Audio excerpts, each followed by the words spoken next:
Counting down the top 100 Cardinals of all time, this video features numbers 41 to 50 on the list. Note, the BND has endeavored to identify an objective list of the top 100 St. Louis Cardinals players of all time, based on statistical formulas developed through sabermetrics. We'll count down the list daily, player by player, until April 4th, the day of the Cardinals' 2019 home opener. The running list and player bios can be found at bnd.com.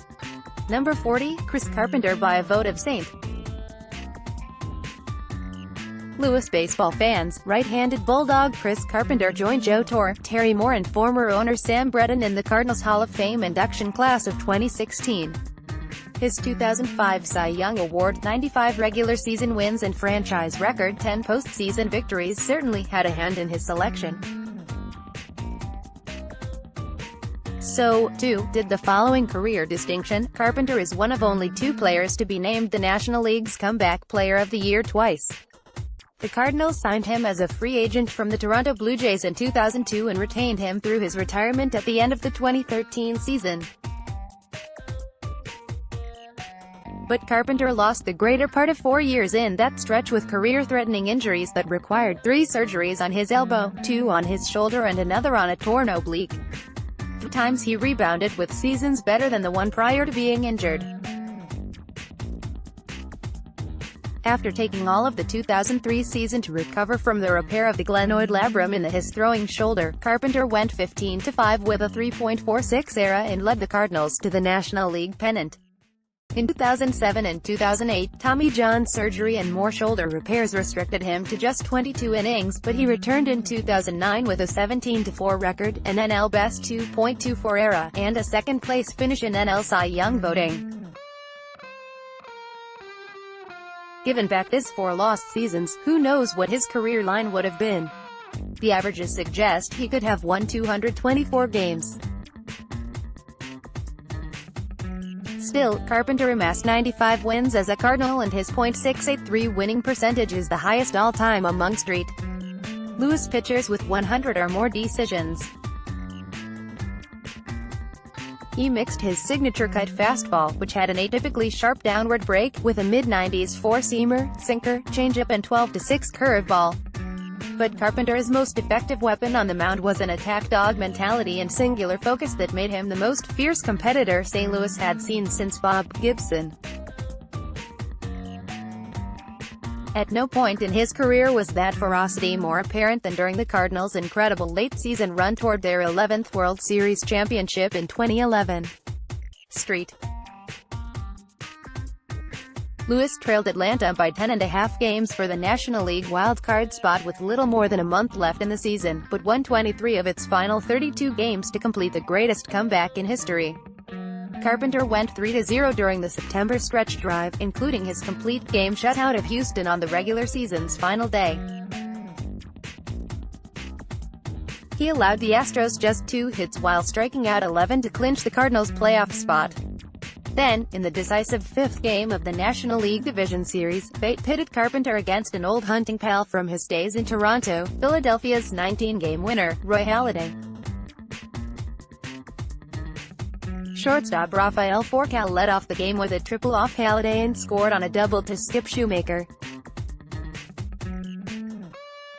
Then the NL's reigning Cy Young Award winner settled into 8 shutout innings, allowing the Cardinals just 4 more hits while striking out 7. But that one first-inning run was all the lead Carpenter needed. The Phillies went down in order in 5 innings and sent just 4 to the plate in the 8th because of a dropped third strike that otherwise would have retired the side. In the interim, Carpenter allowed just 3 hits without a walk, pumping his fists in competitive fury, with each out along the way, to earn the 1-0 win in front of Philadelphia's notoriously hostile fans. 12 days later, back home at Busch Stadium for Game 1 of the World Series, Carpenter gutted out a 3-2 Game 1 win over the Texas Rangers. He wasn't as dominant as he was in the NLDS, he allowed 2 runs on 5 hits through 6 innings, but showed all the same grit.